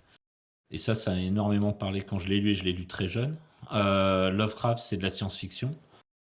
Il y a des passages qui font un peu fantasy quand il va dans les contrées du rêve, mais le reste, c'est de la science-fiction, plus que de l'horreur d'ailleurs, je pense. Euh, et, euh, et la fantasy, c'est souvent pas si loin de la science-fiction, et dans les premiers jeux de rôle, c'était souvent mélangé. Tu vois, t'as plein de premiers modules pour Donjons et Dragons, où en fait, tu vas explorer un donjon et tu t'aperçois que c'est un vaisseau spatial, ou tu trouves un bâton qui envoie des boules de feu, et en fait, c'est un pistolet à plasma. Ce genre de choses était très mélangé au début dans les premières campagnes. Et finalement, en fantasy, il reste quoi? Il reste un peu de. Alors, c'est même pas de la fantasy, c'est de l'heroic fantasy, et ça doit même avoir un nom que les puristes utilisent, mais que je vais pas utiliser. Mais t'as Conan, Le Seigneur des Anneaux. Je l'ai lu assez tôt aussi, mais ça m'a jamais super emporté. Et la plupart des autres quêtes, des autres romans de fantasy pure que j'ai pu lire étaient souvent des réécritures. Bah, si, et tu vois, même celles qui sont bien, genre Elric, tout ce qui est Morcook, enfin celles sur lesquelles j'ai plus accroché, donc tout ce qui est Elric et ce genre de choses. C'est un multivers, il y a des gens qui passent de l'un à l'autre, dedans t'as des trucs vachement plus avancés et ainsi de suite, donc on est aussi à la limite de la science-fiction.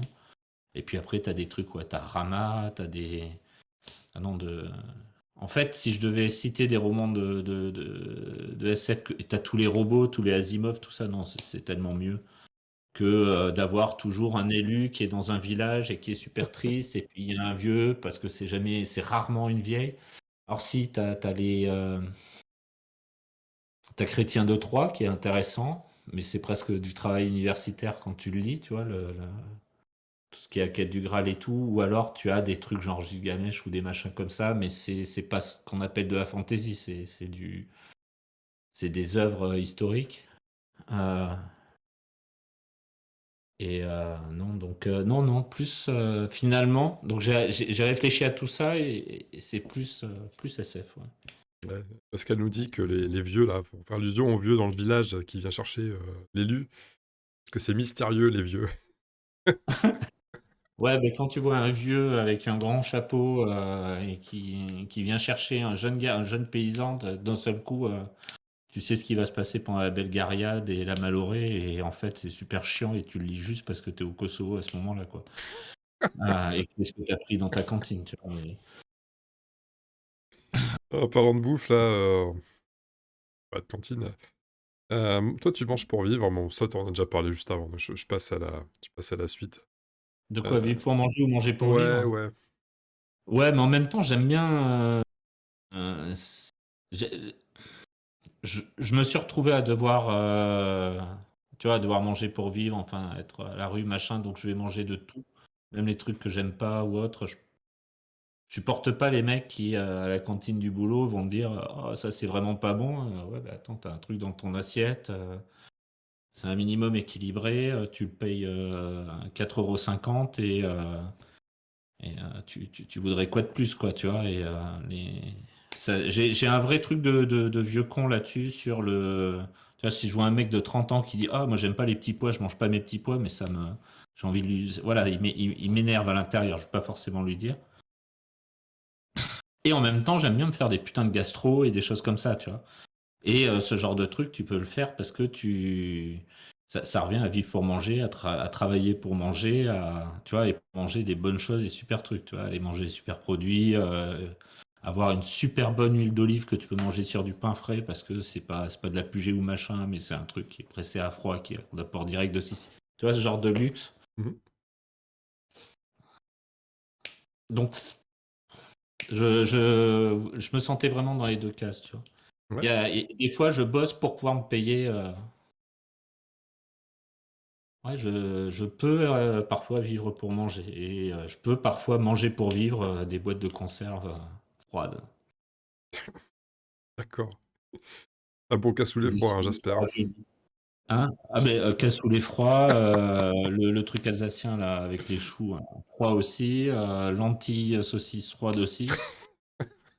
Et j'en ai tout un stock pour pouvoir survivre le jour où je pourrais pas mieux manger, tu vois. Mais après, là, en ce moment, je me fais des super soupes avec des légumes frais.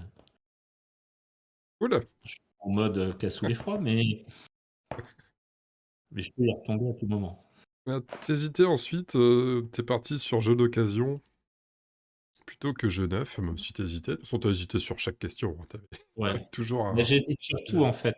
Alors après, j'ai fait des études de philo, donc mon...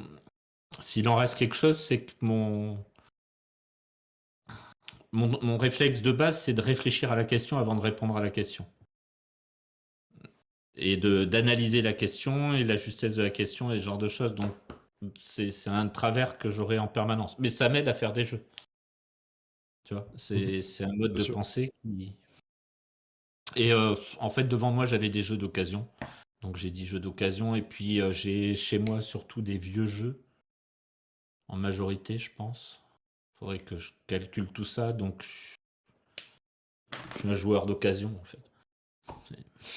Mais et jeu neuf, bah ouais, c'est cool, mais j'ai même des jeux, j'ai quelques jeux sous blister,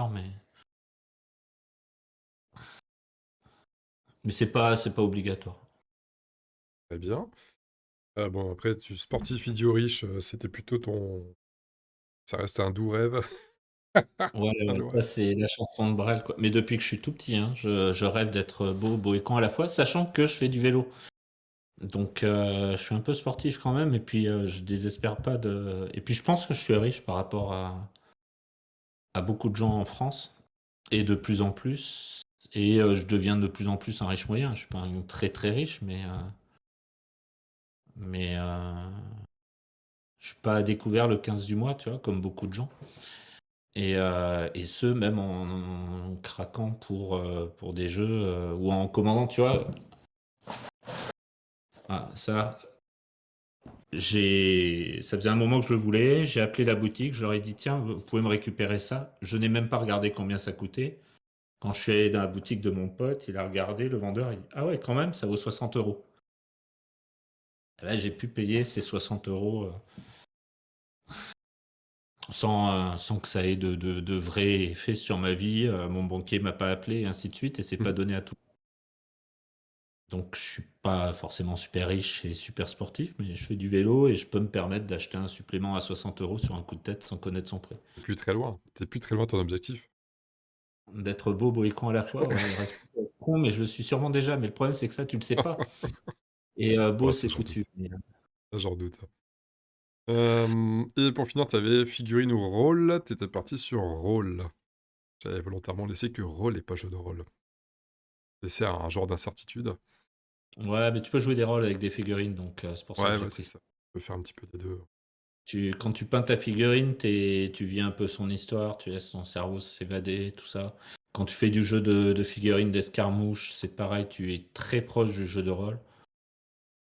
Quand chaque figurine a sa feuille de personnage, quand tu fais des grosses batailles napoléoniennes, bah, t'es un général, donc tu joues un rôle aussi.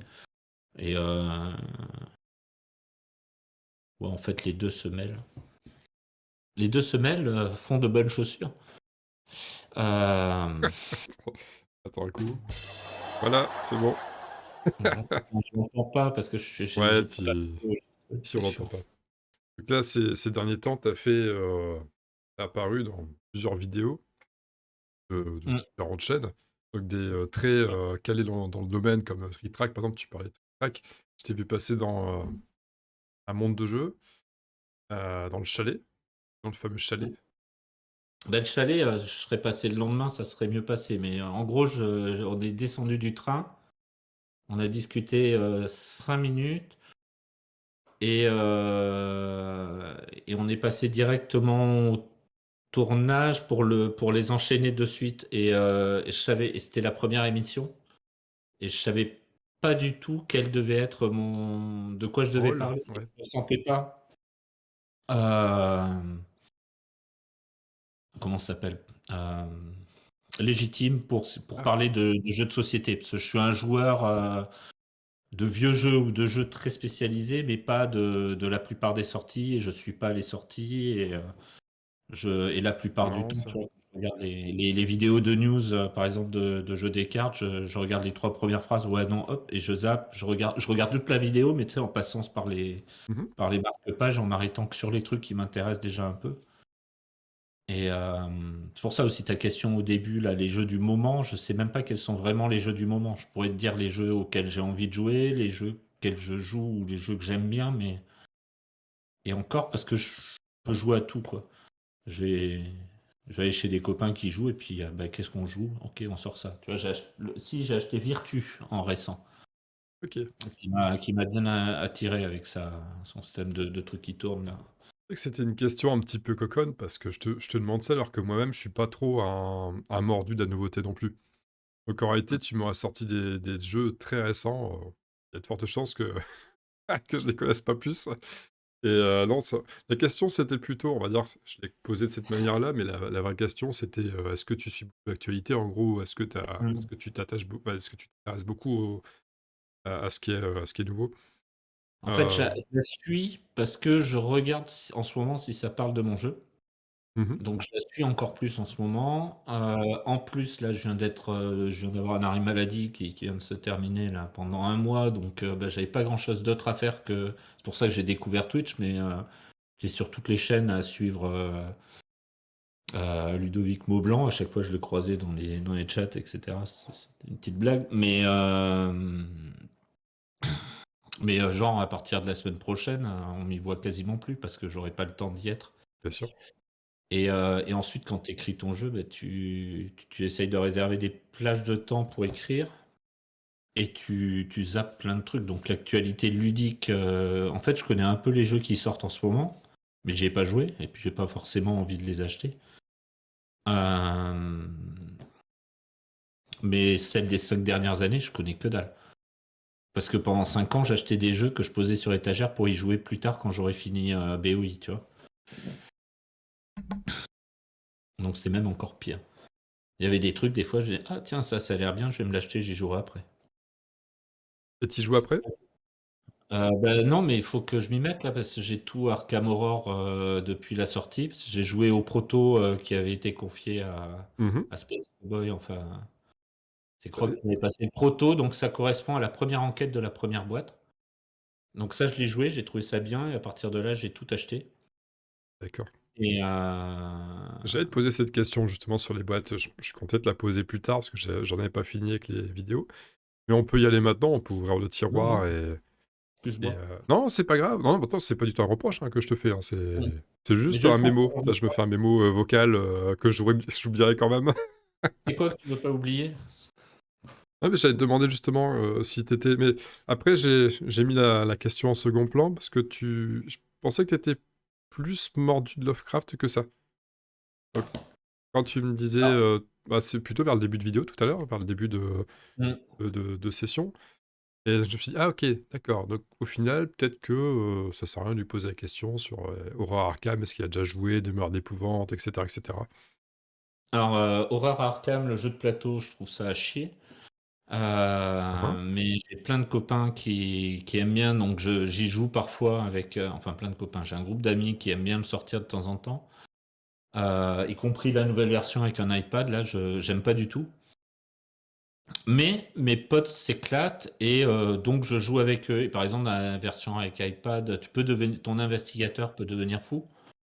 Et en fait, Quand ta tu parles nouvelle de la mission. version avec Non, là, je iPad, passe de Mansion. tu parles de Demeure d'épouvante V2 là, hein, Ouais, de deuxième Demeure de édition. l'épouvante, Ouais, ouais, c'est tu ça. vois. Donc Horror Arkham, non, c'est irrécupérable. Et Demeure de l'épouvante, bon, la première version, on me l'avait offerte. Et j'ai jamais eu le temps de peindre toutes les figurines, donc j'ai jamais pu y jouer. Et Bien. Donc tu joues pas avec les figurines non peintes. C'est ça? Normalement, non, mais j'ai mis un peu d'eau dans mon vin avec le Seigneur des Anneaux. Mais non, la plupart du temps, elles sont vite peintes. Mes Battle Lore, mes Mémoire 44, mes trucs comme des trucs moches comme ça, ils sont pas. Euh, Qu'est-ce que je disais? Donc les jeux Lovecraft et les demeures de l'épouvante, voilà, je me fais chier, enfin je m'ennuie, pardon. Sauf la dernière fois, je suis devenu fou et donc pendant les 15-20 dernières minutes de la partie ou la dernière demi-heure après avoir chopé ma folie, là c'était rigolo. Mais voilà, sur 4 heures, hein, le reste du temps, je, je jouais pour faire plaisir à mes amis et parce que je passais un bon moment. Mais je passais un bon moment parce qu'il y avait mes amis, tu vois. J'aurais Ouais. passé un Ah ouais. aussi bon moment, mais en étant peut-être plus impliqué si on avait joué au tarot. D'accord, OK. J'ai pas joué depuis des années et je me dis qu'il faudrait que j'y rejoue, tu vois. Là, j'ai un pote ludicaire. À chaque fois qu'on se voit maintenant, on passe soirée ensemble. Donc, il est marchand de jeux, je suis auteur de jeux et on joue à un jeu de cartes italien, sicilien. Mais je sais plus comment il s'appelle. Ça joue avec un petit deck exprès, c'est un petit paquet de cartes, hein. Ah, Voilà, la euh, Scopa, un truc comme ça, là, ouais, la c'est Scopa. Voilà, ça? bah tu vois, on joue à la Scopa. Et on s'amuse bien à la Scopa. Et là, la dernière fois, je l'ai revu encore il y a pas si longtemps que ça. Ben, on a enchaîné 5-6 par 2 ou 3 grosses parties de Scopa, c'est-à-dire avec tous les points et tout. Tu vois, donc c'est assez OK. bizarre. Et j'ai une copine qui est passée à la maison. Ben, on a fait une partie des Tyrans de l'Ombre Terre. Et là, j'ai adoré le côté deck building et tout. Mais les jeux Lovecraft sont rarement super bons, hein. Et Horror Arkham, par contre, le jeu de cartes évolutif, ça, j'ai bien aimé. Et après, par rapport à la passion Lovecraft, en fait, c'est pas une passion, c'est que je le lisais et que ça me plaisait, mais je le lisais comme j'ai lu Rama ou d'autres choses comme ça. J'ai des souvenirs forts avec, genre, parce que je l'ai lu très tôt, Dagon, donc, et dans une vieille maison branlante, etc. Donc forcément. Et en plus, j'avais pas le droit de lire, donc caché sous la couverture avec une pile plate, on appelait ça. Tu sais, c'était les lampes carrées. Ouais, je me souviens, je me souviens. Et caché sous les draps avec la maison qui grinçait de partout. Et ma petite sœur à l'époque se levait la nuit en robe de chambre blanche et parfois venait dans ma chambre en dormant, hein. Donc enfin ça arrivé une fois, mais ensuite ça arrive une fois pour que alors déjà t'es terrorisé, puis ensuite t'as toujours peur qu'elle débarque, tu vois. Ce que tu Et disais tout à l'heure, un bon film d'horreur, du coup, il y a pas de voilà, oui, jumpscare, parce mais qu'il y avait plus de jumpscare, il y a une il y avait de tension, la permanente. tension, ouais, du thriller. Bref. Et Lovecraft, après, c'est un travail, c'est comme un travail universitaire, tu vois. T'as pas besoin d'être passionné, mais t'es passionné par ton travail de recherche. Euh, voilà, ouais, c'est plus du travail universitaire. Donc à la fin, t'es un expert, machin, mais je reste très. Il y a plein de trucs qui m'intéressent. Tu développes tes propres théories sur certains personnages, sur Randall Carter par exemple, des choses comme ça. Euh, Tu t'aperçois quand tu discutes avec les gens que tu en connais beaucoup plus qu'eux la plupart du temps. Mmh. Parce qu'en fait, tu l'as lu et que non, et que toi, tu l'as lu en l'étudiant ou qu'eux l'ont juste lu en loisir. Mais ça veut pas dire que c'est une grande passion. Ceci dit, j'ai quelques Cthulhu chez moi, mais après, c'est parce que voilà, j'ai après une certaine époque beaucoup fait jouer à l'appel de Cthulhu sur la fin. Mais c'est plus un sujet d'étude mais je pense que, ouais, enfin, je sais pas. Peut-être que c'est une passion, hein, mais que j'en sais rien. Ça serait Mais la bizarre. plupart des trucs que je fais, les gens. En fait, je pense que. En fait, je touche à plein de trucs différents. Et il y a des gens qui vont dire: Ah, t'es passionné par le vélo. Mais juste parce que je m'y suis intéressé à fond et que je veux savoir comment ça marche. Et que comme j'en faisais en montagne et tout, je voulais, voilà, tu vois, que ça soit la nutrition, les rythmes, les tours de pédale, les machins. J'ai un Specialized que je me suis acheté avec un de mes jeux, tu vois. Donc les gens me disent: Ah, t'es passionné de vélo. Ben non, je fais du vélo. Sauf que pour eux, faire du vélo, c'est aller faire un tour le dimanche après-midi en famille. Et pour moi, ça va être plutôt faire Camp Bordeaux ou monter le Ventoux, ou monter un col dans les Pyrénées ou un truc comme ça. Mais au final, je ne me sens pas passionné par le vélo, tu vois. J'y pense pas toute la journée ni rien. Mhm. Mais quand je le fais à fond. Donc je pense que je suis plutôt un monomaniaque cyclotimique. Oh, c'est fort Voilà. ça. Attends, tu l'écris en combien de mots et combien de syllabes? Ah, plein, c'est ça qui est bien. Ouais. Mais voilà, les gens ils viennent chez moi, ils voient des murs de jeux comme ça, et ils me disent ah t'es passionné de jeu. Je dis non, non, je m'y suis intéressé, mais c'est sûr que s'ils ont qu'un Monopoly chez eux et qu'ils voient ça, Mhm. ou qu'ils rentrent chez n'importe qui suit ce Twitch et qui a une grosse, ne serait-ce qu'une Kallax pleine, ils vont se dire ah cette personne est passionnée de jeux de société, mais pas forcément en fait, elle a juste une Kallax pleine de jeux auxquels elle joue, mais elle fait plein d'autres choses à côté. Ou alors je suis passionné par plein de trucs, tu vois. C'est T'es peut-être simplement un pas passionné, facile. ouais, tout court, hein. Dès que tu te lances dans quelque chose, tu le fais avec passion. Ouais, mais en fait, si t'es passionné de tout, t'as pas de passion. Tu vois, je pense qu'une passion, c'est exclusif. Voilà la démarche, alors. C'est un... ouais. Des- J'ai pas de terme pour ça. Je bug là-dessus, il n'y a Pas pas de terme. facile. Je reviens à cette histoire de vidéo, du coup, t'es apparu dans plusieurs vidéos. Alors, j'ai pas tout épluché à la loupe, hein. J'ai Mm. regardé vite fait. Ça m'amusait parce que j'essaie de te découvrir un petit peu par ces biais-là. Et effectivement, c'est marrant parce que tu parles de. Ouais, je disais, pour un monde de jeu, ça s'est fait très vite et tu savais pas trop quelle était ta place, etc. Et, et je crois que c'est la première vidéo que j'ai vue. Et je me suis dit, oula, il a l'air quand même assez introverti. Enfin, j'ai eu une image tout de suite de toi. T'avais l'air pas trop à ton aise. Mais en fait, question de contexte, là, je comprends mieux maintenant. Ouais, j'étais en terrain totalement inconnu et je savais pas quel était mon discours sur le jeu et je pensais qu'on prendrait le train ensemble avec Croc et on a pris le même train. Sauf que Covid, il y a plus de voiture bar. Donc moi, j'imaginais qu'on allait discuter de comment ça allait se passer, de quelle serait notre ligne tout ça dans la voiture bar. Sinon, j'aurais envoyé même un mail avant et pour savoir voilà de quoi on avait parlé, quel était notre rôle à chacun et ainsi de suite. Donc j'étais à ce truc-là, je connaissais pas, je les connaissais à peine. J'avais regardé trois quatre vidéos, juste assez pour voir qu'on risquait de se retrouver sur un canapé et que sur le canapé, il fallait être en chaussettes. Donc j'ai acheté des chaussettes, tu vois, pour l'émission. Mais ce qui veut pas dire que je suis un passionné d'émissions Les de chaussettes? canapé en chaussettes, Ouais. mais j'ai fait mes recherches, tu vois, en fait, voilà. Et après, ils étaient adorables. On a été super bien accueillis. J'ai passé un super bon moment. C'était vraiment cool. Mais la première émission, c'était un enfer pour moi et tout le monde a servi. Et encore, ça a été monté parce qu'en live, ça aurait été 10 000 fois pire, quoi. Et ensuite, il y en a une qui est pas encore sortie, qui était, ouais, j'ai gagné des points sur ta chaîne. Je clique. Je sais pas à quoi servent ces points, mais je les engrange. Personne ne Et sait, t'inquiète pas. d'accord. Mais j'appuie sur la petite case verte quand elle apparaît. Ah oui, c'est Et, pour euh, elle. Ok. et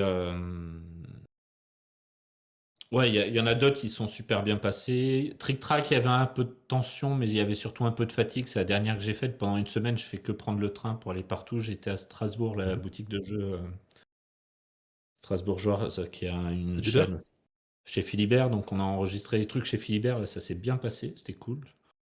C'est pas encore sorti, mais ça l'a été bien. Et Trick Track, c'est la dernière. J'étais un peu fatigué et je connais bien François. J'avais déjà rencontré en fait à peu près tout le monde, mais Tarsa et Mousse, je les connaissais pas du tout, donc je savais pas dans quel sens ça allait partir. Donc en fait, j'ai l'air super sérieux, machin, mais en fait, je suis hyper attentif à ce qu'ils disent pour rebondir et pour pas couper Croc, parce qu'il y a un rapport d'ascendance, ne serait-ce que voilà, dans le milieu, dans l'âge, dans la production, dans tout. Donc en permanence, je réfléchissais à ce sur quoi je pouvais intervenir, mais sans le faire pour pas couper la parole. Tu vois, donc Mhm. je suis un peu tendu, mais moins je pense que dans un monde de jeu. Mais un monde de jeu, voilà, c'est juste moi qui me suis mis une pression. Ils m'ont tous dit non, il n'y a pas besoin de pression. Il y a, on m'a offert un bonbon juste avant l'émission parce que j'étais tout blanc, tu vois. Alors qu'en fait, on aurait fait une partie d'un jeu ou un truc comme ça, on aurait échangé. Mhm. Je pense que 50% du stress serait parti, mais si on avait fait ça, il aurait fallu en enregistrer une là et le canapé le lendemain. Et il y avait une des personnes qui voulait que tout soit enregistré, la direct, comme ça après on pouvait passer du temps ensemble à discuter une fois que le travail était fait, tu vois. Mais c'était pas adapté pour moi, mais voilà, et puis j'ai pas su le dire non plus. Ouais, c'est amusant. Et comment tu vis, toi, ces trucs-là? Parce que c'est rigolo, ça fait, à côté, ça te donne un sentiment d'être exposé, d'un point de vue médiatique, tout en restant bien sûr dans un domaine, de niche, quoi, que tu connais par cœur, parce que tu es dedans depuis, C'est toujours. une micro-but, de toute façon. Alors, ceci dit, il y a un caissier, quand j'avais sorti Bimbo, qui avait... euh, c'est une histoire rigolote, c'est ma mère qui va acheter des trucs à Leclerc, ou supermarché, je pense que c'est Leclerc, mais on s'en fiche. Et il Mmh. y avait des vignettes, genre des vignettes Marvel à ce moment-là. Et il y a le caissier qui... Et ma mère, en fait, elle a jamais compris ce que je faisais, à part très récemment. Mais voilà, pour elle, je faisais des jeux et tout le temps que je passais sur ces jeux, j'aurais mieux fait de le passer à étudier, de le passer à améliorer ma vie d'une façon ou d'une autre, tu vois. Mmh. Bah, Et c'est des trucs de gamin et ainsi de suite, tu vois. Il y avait et même si j'avais sorti quelques jeux et que j'avais travaillé sur des jeux qui étaient édités depuis 2000, j'en avais fait pas mal et que ça me faisait voyager et plein de choses chouettes, elle ne captait pas du tout ce que c'était, et pour elle, c'était juste un hobby ou une passion envahissante, tu vois. mmh. Mais sûrement pas un boulot. Et donc, il y a le caissier qui commence à lui dire que cette année, c'est chouette parce que, en fait, au lieu de faire juste un truc à collectionner, il y a un jeu dedans. Donc, ma mère est polie, il dit ah, mais c'est très bien. Et là, il commence à lui expliquer les règles et ça l'énerve. Et donc, en fait, pour sortir de cette explication de règles, elle lui dit non, mais de toute façon, les jeux, je connais. Alors, elle avait joué avec. J'avais réussi à faire jouer à Dixit et le jeu avec les calques transparents où tu fais des images là. Ouais, imagine. Imagine et deux trois trucs comme ça, tu vois. Mais genre, si ce qu'il prend, c'est trop C'est trop compliqué. hard, ouais. C'est trop hard par rapport à cette génération, à l'âge qu'elle a et à l'implication qu'elle a dans le jeu. Mais tous les jeux plutôt comme ceux que j'ai cités, ou le jeu avec le plateau là qui est équilibré ou pas, celui-là est génial. Ça, tu peux le sortir avec n'importe qui, tu mets des pions au fur et à mesure et c'est une sorte de badaboom sur un disque. Bref. Et donc elle lui dit non mais de toute façon les jeux je connais. Mon fils fait des jeux. Mais elle lui dit pas vraiment écrit, mais le mec comprend écrit, donc ça devait être dans la façon dont elle le dit. Après, on m'a rapporté, et là, ah bon, mais comment il s'appelle? Il s'appelle, et elle dit, ben, c'est Grégory Privat. Et là, il y a le caissier, donc il y avait un caissier dans tout le Tarn, tu vois, qui devait me connaître, mais peut-être même dans le quart sud-ouest de la France, mais elle est tombée sur celui-là. Et là, il dit, oh, vous êtes la maman de Grégory Privat qui a fait Bimbo? Ça, c'était le jeu du moment. Elle dit oui. Donc en plus, c'était un rôliste, tu vois. C'était même pas un joueur de jeu de plateau, encore plus une niche. Et le gars, il a bloqué sa caisse, il lui a filé 10 fois plus de pogs que ce qu'elle aurait dû avoir. Enfin, de jetons machin. Et là, après, elle m'a écrit un message en disant oh, Grégory, mais tu es célèbre. Tu vois. Et ça y est, j'avais ma consécration. Ouais, bah, Consécration c'est OK. aux Ça yeux de ma mère, grâce à ce. Ça faisait des années que je lui expliquais ce que je faisais, que je lui montrais les livres où j'avais mon nom dans les crédits. Elle disait ah, c'est bien. Et elle s'en foutait. Mais là, si un caissier de Leclerc connaissait son fils, alors là, ça y est, son fils était quelqu'un. Tu vois, c'est assez rigolo. Et là, excellent. par contre, ben, pour Bureau of Investigation, c'est passé. Elle a prévu d'aller à la boutique d'Albi pour donc Il y a une vendeur tournée d'Albi. là qui se Je vais devoir profile. faire ma mère qui va venir l'air de rien pour essayer de grappiller de la gloire de son fils. C'est Mais excellent. c'est super rigolo, c'est chouette. On aurait pu développer davantage, mais il faut être, raisonnable, à un moment donné. Je parle d'un point de vue horaire, hein, bien sûr, je parle pas Oui, d'autre oui, chose. je t'en prie. Et je te remercie encore une fois. Et je te remercie, d'être là. d'avoir passé du temps. Je te remercie également. Au revoir, Frédéric. C'est toi qui finis pas. Je te laisse le mot de la fin et on coupe derrière. Ah, merci. Ouais, ok. Des gros bisous à tous. Et Grégory, bah, on se refait ça si un de ces quatre t'as envie. Avec plaisir. Parler de Christ et trucs comme ça. Ça va être bien. Ça peut être cool. À bientôt les amis du chat, toi tout de suite. Salut, salut.